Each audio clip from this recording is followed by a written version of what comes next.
This isn't about just being busy for the sake of it. It's about building momentum.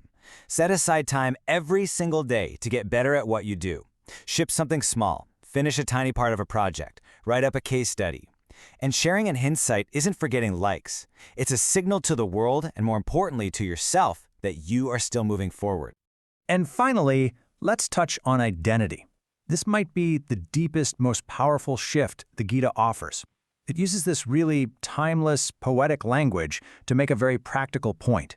You have to anchor your sense of self to something that can't be taken away in a layoff.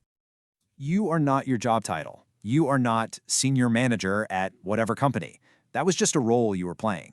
Your real identity is the value you create. It's your ability to solve tricky problems, to communicate complex ideas, to bring people together. When you start operating from that identity, you approach everything, networking, interviews, from a place of genuine strength, not desperation.